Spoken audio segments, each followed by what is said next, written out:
guys, welcome back to Critical Flick. Today we actually just got back from seeing The Beguiled. This movie is directed by Sofia Coppola, who, did Lost in Translation and The Bling Ring. So she's a pretty well-known director, and I was pretty excited going to this because her previous movies are really good, and I've been seeing some really good reviews on this. Yeah, this movie stars Nicole Kidman, which I actually have fallen kind of in love with her acting since Big Little Lies. I know she's been an actress for a while now. Colin Farrell's in this movie, which is always good to see him on screen. He's just grown as an actor as he's aged. And then there's also Elle Fanning and Kirsten Dunst.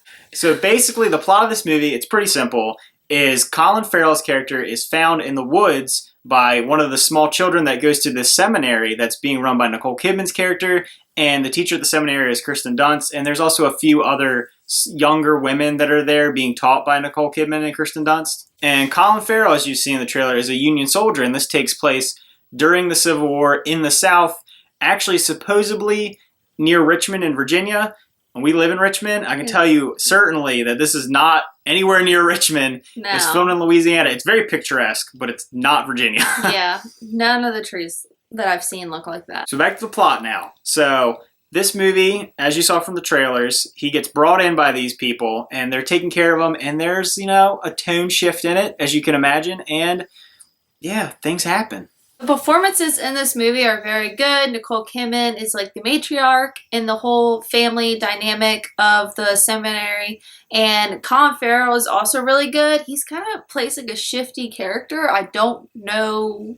You don't really know what's going through his mind or what his motives are. Yeah, so one of the best things I think about Colin Farrell's performance is that he kind of plays two very different characters throughout the movie. This movie has a really strong tone shift halfway through, and his character really changes, and he does a great job of showing range in this movie from, one type of character to a completely different type of character. Yeah. So the rest of the actresses in this movie, they do a pretty good job.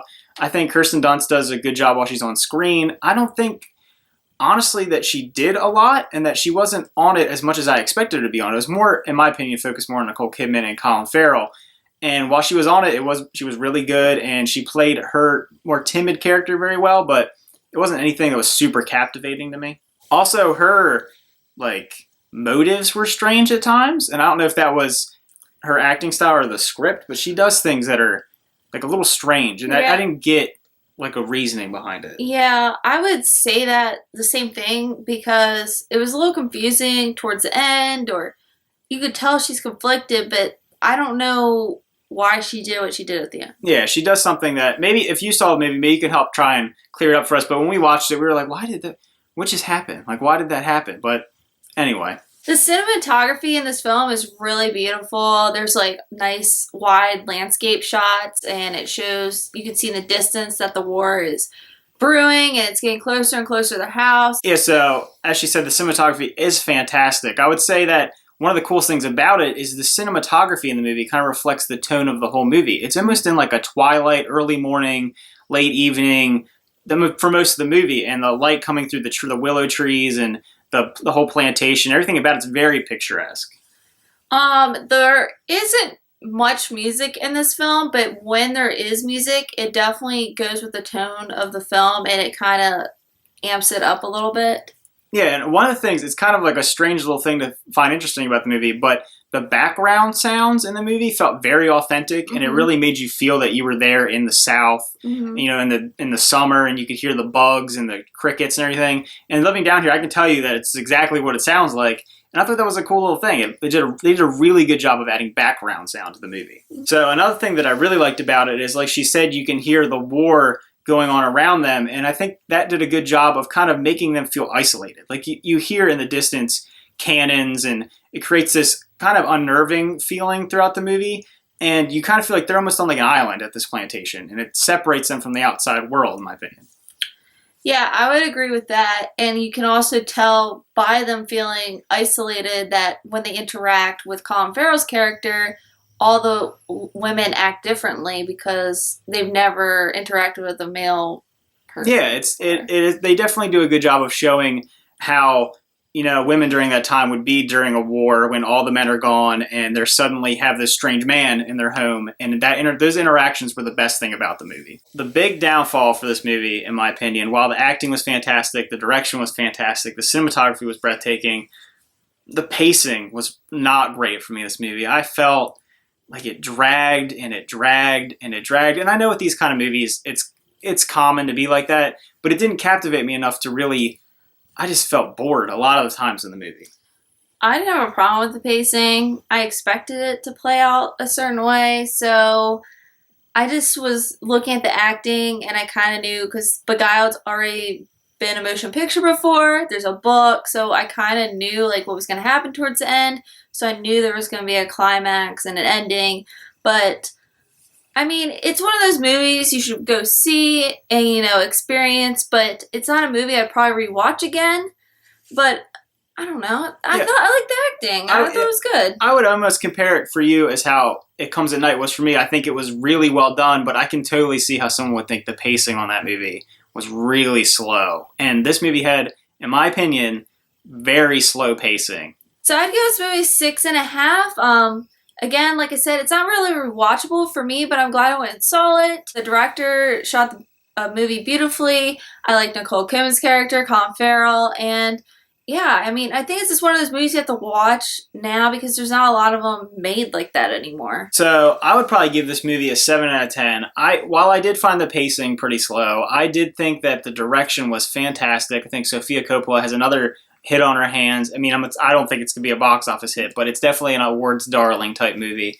And then Colin Farrell and Nicole Kidman hit it out of the park with 2 great performances. All the supporting characters gave good performances. And the cinematography was really won me over. I thought it looked fantastic. I'm a sucker for really good cinematography. And you could tell this was just so well done and so meticulous in the way they took their shots with the lighting. So overall, the costuming. Yeah, the costuming as well was really good. It really transplanted you to that time period and that situation. So overall, really solid movie. Definitely not a huge rewatchability, but definitely a really good movie. So this is our review of the Beguiled movie. We suggest that you should go watch it. If you go see it, let us know what you think down below. If you liked it, enjoyed it, does it compare to the book to you? And also settle our debate on the pacing because we feel strongly about it. So I just want to throw out a few shout outs at the end of this video. We've met some awesome people over the course of doing these YouTube videos, and I just want to give a recognition to a couple of them. There's a lot more than I can say right now, and that will probably get them at a later date, but I just want to point out 3 people, 3 groups that have been really helpful and really influential on us kind of in a way.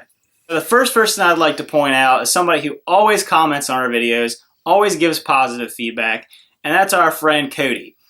I'm not sure how to pronounce your last name, but you're really awesome, and I'm going to throw up, definitely put your information down in the description. This guy has a passion for film. He likes making short films, which more power to him. I couldn't do that, so that's pretty impressive. And just go check out his channel. He does some good reviews, does those short films, so definitely check him out. So the second group that I'd like to give some recognition to is the BS review, which, I mean, my initials are BS, so that's pretty cool. But anyway, back to the point. They give some really awesome videos. They have some good trailer reactions. We don't do trailer reactions, so I definitely suggest if you like trailer reactions, head over to their channel. And like us, they're a couple, so that's a cool little dynamic that we like to support. And yeah, one of the cool things is when we had our Transformers review, we had a little bit of negative feedback, a little hostility. And, they rooted for us. They kept us going. So really appreciate that. Thanks, guys. Last but not least, I want to recognize The Signal. So this group, these 2 people, well, there's more than 2 people because I've talked to a couple of them. But the 2 main people, they definitely do a really good job. They put up a good production. And then also they do live streams. I think it's Tuesdays, if I remember correctly. You can correct me if I'm wrong. But you guys gave us a shout out way back when we started. And really appreciate that. And you guys put up some quality content. Great stuff, guys. So anyway, thanks for supporting us, and you guys are awesome. Yeah, I just want to say thanks for supporting us, and yeah, I hope all our channels grow rapidly. Yeah, and we're going to put all your information down here. Definitely, everybody, check them out. Some really quality stuff. I mean, some of it's better than our stuff, so go check this stuff out, guys. Thanks for watching, and see ya. Bye.